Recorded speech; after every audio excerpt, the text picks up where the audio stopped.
भरे बाजार में, चौराहों पर लोगों की, पंडितों की पूरी टोली में सीना ठोक करके कहने वाला यदि कोई व्यक्ति हुआ तो वो तुम्हारा ही महापुरुष सदगुरु कबीर हुआ। हे पंडितों, तुम जिस रूढ़वादी में हमारे लोगों को लगाते हो, जिस धर्म में तुम लगाते हो, तुम झांसा देते हो कि किसी के मरने पर यदि किसी का शरीर शांत हो जाता है, उसके शरीर का अंत हो जाता है, उसका शरीर समाप्त हो जाता है, उसके बाद उसकी आत्मा की शांति के लिए, उसकी आत्मा भटके ना, इसलिए हम गंगाजू जाते हैं। ये हमें मिल गया है। हमारे अंदर में इतनी शक्ति है, उस गंगा में इतनी शक्ति है जिसमें आप गौर से देखेंगे तो टट्टी बह रही है, आप से गौर से देखेंगे तो गंदगी बह रही है। उस गंगा में इतनी शक्ति है जो हमारे सदाचारी आदमी को स्वर्ग पहुंचा सकती है। ये कौन सा रूढ़वादी है? कहने के लिए हम सतगुरु कबीर के पंथी, सतगुरु कबीर को मानने वाले हैं, भगवान बुद्ध को मानने वाले हैं, तथागत गौतम बुद्ध को मानते हैं, बाबा साहब को मानते हैं। क्या इतने गांव में पूरे में कोई आदमी ऐसा समझाने वाला नहीं था, या फिर वो आदमी नहीं समझता है जिसके नाम पर सत्संग हो रहा है और उसको, उसकी आत्मा की शांति के लिए आप गंगाजू गए हैं? गंगाजू में शांति लटकी है? गंगाजू में कोई शांति अटकी है जो उसको मिल जाएगी? पानी में कोई घुली हुई है जो मिल जाएगी? ये हमारी मूढ़ता है। ये हम अपनी बुद्धि से गुलाम हैं अभी तक उन लोगों के जिन्होंने सदियों से हमें गुलाम बनाया है। 21वीं सदी है, बुद्धि की सदी है, ज्ञान की सदी है, विवेक की सदी है। ये सारी की 40 चीजें हमारे पास हैं, फिर भी हम कुबुद्धि बने हुए हैं, फिर भी हमारे अंदर में अंधकार छाया हुआ है, फिर भी हमारे अंदर में ये बेमनस्ता है, फिर भी हमारे अंदर में वही चंगुल, उनके चंगुल में फंसे हुए हैं, क्योंकि हमारा मन स्वीकार ही नहीं करता है कि हमारे आदमी को स्वर्ग मिलेगा। हमने अपने आदमी का ठेका लिया है कि उसे स्वर्ग मिलना चाहिए। तथागत गौतम बुद्ध कहते हैं, यदि तुम्हारे कर्म अशोभनीय हैं, तुम्हारे कर्म यदि कांटे जैसे हैं, तो आपको फूल और स्वर्ग नहीं मिलेगा। तथागत कहते हैं कि आपके कर्म फूल जैसे महकने चाहिए, आपके कर्मों से खुशबू आनी चाहिए, फिर आपको किसी भगवान की जरूरत नहीं है स्वर्ग जाने के लिए, और आपको स्वर्ग की भी जरूरत नहीं है, क्योंकि आप जीते जी स्वर्ग में जिएंगे। आपके पास में ये पंच रत्न हैं, जो भगवान बुद्ध की जो शिक्षा है, पंचशील, चाहे कबीर साहब के पंचगुण कहिए, ये जो रत्न है ना, यदि ये हमारे अंदर में है तो ना हमें स्वर्ग की आवश्यकता है और ना किसी भगवान की आवश्यकता है, फिर हम जीते जी स्वर्ग में हैं। सतगुरु कबीर ने कहा है ना,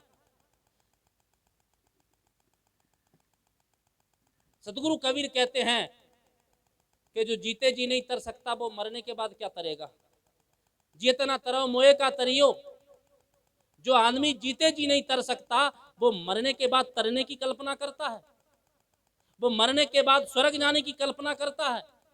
आपने हिंदू धर्म में देखा होगा, राम नाम सत्य है। अब राम नाम सत्य है कि राम नाम झूठ है, आदमी कब बोलता है? राम का नाम कहते हैं कि सत्य, हिंदू धर्म की बात कर रहा हूं। राम का नाम कब सत्य है? मरने के बाद। अगर कोई चीज मरने के बाद सत्य है तो वो सत्य कैसे है? मरने के बाद तो झूठी बैठेगी ना। जो हमारे जीवित सत्य नहीं हो पा रही हो, मरने के बाद सत्य कैसे हो सकती है? जो हमारे सामने राम सत्य नहीं हो सकता, हमारे मरने के बाद कैसे सत्य हो सकता है? और वो आपको संदेश देते हैं, हिंदू धर्म के लोग ये आपको संदेश दिए हैं कि वो राम नाम सत्य कब बोलते हैं? जब आदमी मर जाता है तब बोलते हैं। आपने कभी भी बच्चा पैदा होने के अवसर पर आपने राम नाम सत्य बोलते किसी को देखा है? अगर किसी के घर में बच्चा जन्मा हो और लोग जोर से चिल्लाने लगे राम नाम सत्य है, राम नाम सत्य, हमारे यहाँ बच्चा आया है, लोग लाठी लेके दौड़ पड़ेंगे, उस पर खोपड़ा फोड़ देंगे, उसका मार देंगे, कहीं पागल हो गया। खुशी आई है, आनंद का दिन है, बच्चे का जन्म हुआ है, तू राम नाम सत्य कह रहा है। इसका मतलब है कि राम नाम झूठ है,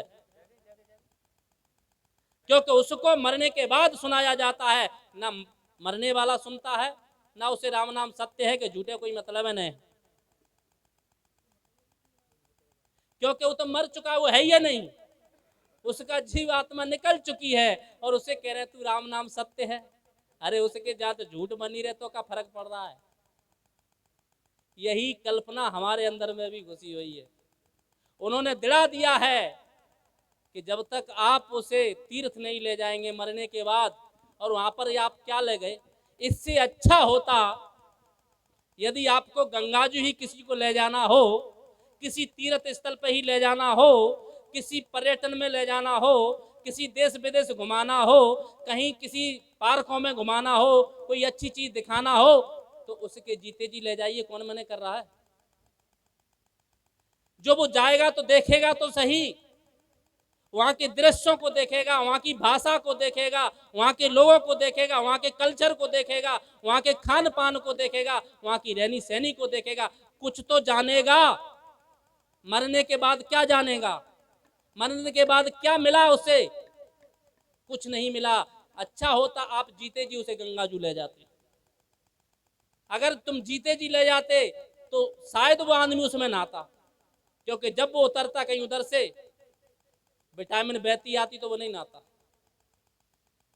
उस समय यदि गंदगी बहती आती तो वो आदमी नहीं नहाता, क्योंकि उसके पास विवेक होता फिर।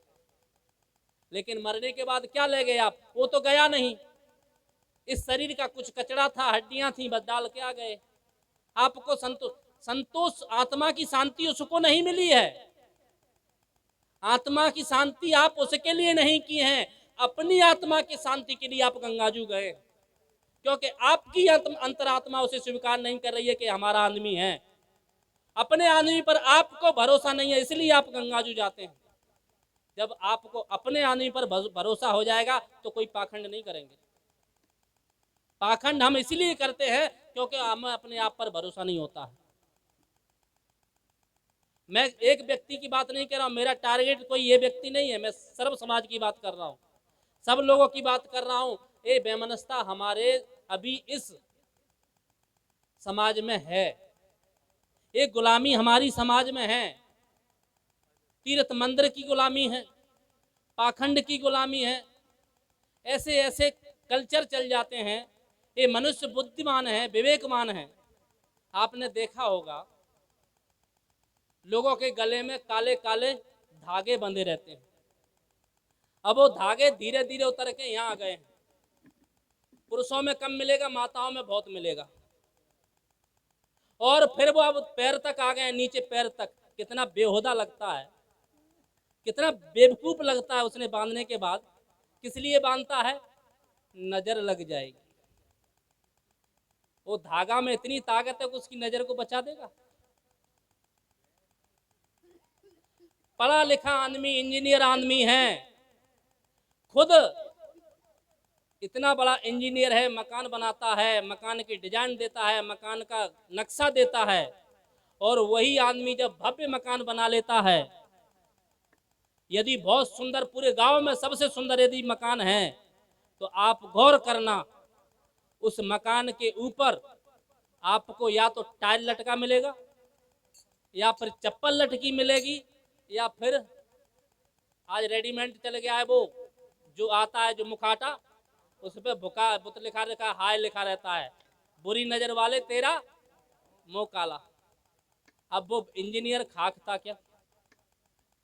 अच्छा ये बताइए, अगर किसी का बहुत सुंदर मकान बना हो, चाहे वो कितने पैसे का बना हो, ताजमहल से सुंदर तो नहीं होगा ना।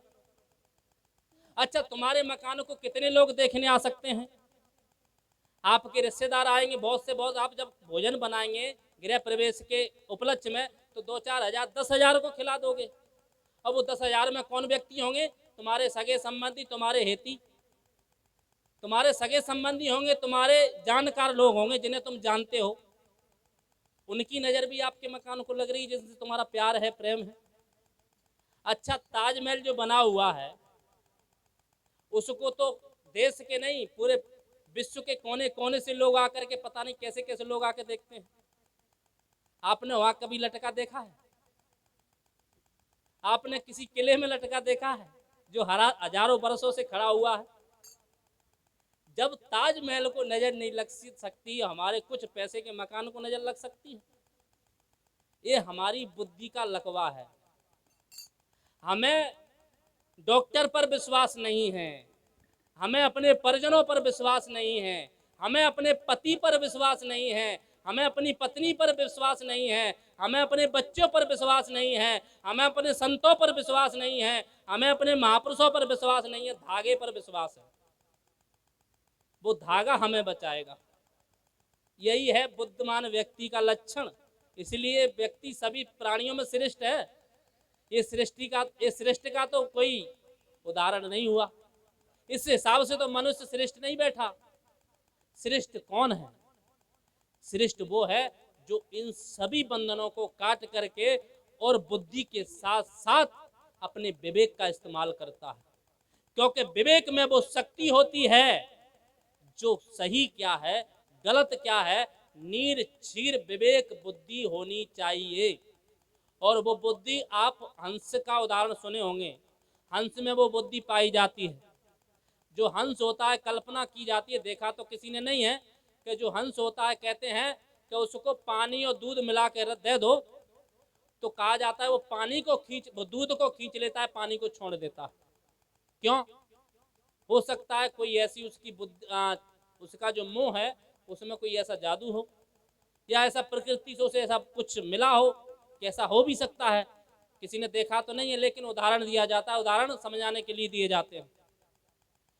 जो बुद्धि आपकी हंस जैसी बुद्धि होगी तो आपको फिर कोई नहीं फंसा सकता। परमहंस, हंस किसको कहा जाता है? जो सदाचारी होता है, जो बुद्धि को हंस की तरह नीरछीर रखता है। लेकिन परमहंस किसको कहा जाता है? साधु संतों को। क्योंकि उनकी बुद्धि और ज्यादा प्रखर होती है, उनकी बुद्धि और निर्णायक होती है, इसलिए उन्हें परमहंस कहते हैं। इसीलिए सदगुरु कबीर कहते हैं कि आप किसी भी धर्म को मानो, किसी की मजहब को मानो, किसी भी शास्त्र को मानो, किसी भी महापुरुष को मानो, अच्छी बात है।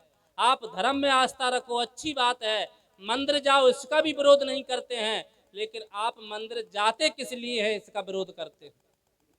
आप धर्म को मानते किस लिए हैं, इसका विरोध करते हैं।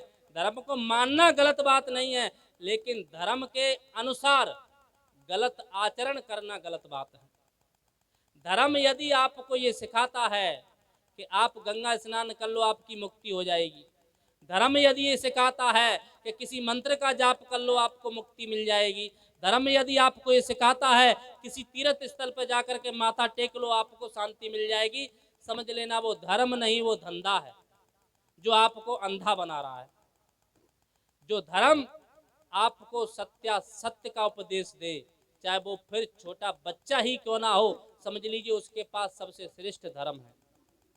जो आपको निर्छीर विवेकी देता है, समझदार बनाता है, जहाँ से आपके सारे पाखंड आडंबर टूट जाते हैं, जहाँ पर आप निर्मल एक व्यक्ति के रूप में उभरते हैं और आपका जीवन धन्य होता है, जहाँ से आपको सुख और शांति मिलती है, समझ लेना वही जीवन, वही धर्म आपके लिए सबसे सिरमौर है।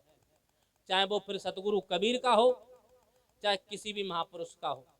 यदि कबीर के भी पंथ में आपको कहीं ऐसी गुंजाइश मिलती है कि वो सत्य नहीं है, आपकी बुद्धि पर नहीं खरा उतरता है, तो वो कबीर की भी वाणी ठीक नहीं है। फिर वाणी वही ठीक है।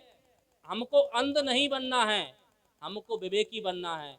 किसी भी महापुरुष की, सब महापुरुष ही आदरणीय है, लेकिन आदरणीय सबसे श्रेष्ठ वो है जिसकी वाणी श्रेष्ठ हो, जो खरी हो। हम कबीर पंथी हैं इसलिए हमारी बात मान लो, ये ठीक नहीं है। हम भगवान बुद्ध को मानते हैं इसलिए हमारी बात मान लो, ये ठीक नहीं है। हम रविदास साहब को मानते हैं इसलिए हमारी बात मान लो, ये ठीक नहीं है। हम बाबा साहब को मानते हैं इसलिए हमारी बात मान लो, ये ठीक नहीं है।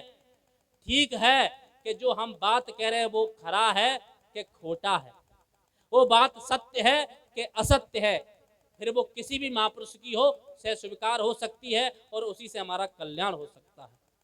इस सत्संग से, इस आज के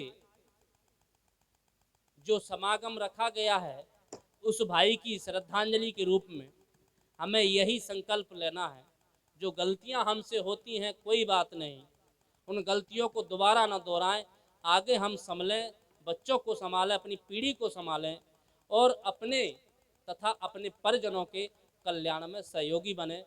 पुनः मैं उस भाई को बार बार हर बार हृदय से उनके लिए श्रद्धा सुमन अर्पित करते हुए उन्हें भावभीनी श्रद्धांजलि अर्पित करता हूँ। उन्हें सुख और शांति का आशा करता हूँ कि जैसे भी उनके संस्कार हों उसके आधार पर उनका जन्म और जो भी होता हो उसके लिए हम उन्हें साधुवाद देते हैं और बार बार उन्हें श्रद्धा सुमन अर्पित करते हैं। आप लोगों को धन्यवाद देते हुए अपनी वाणी को विराम देता हूँ। बोलिए सद्गुरुदेव की जय।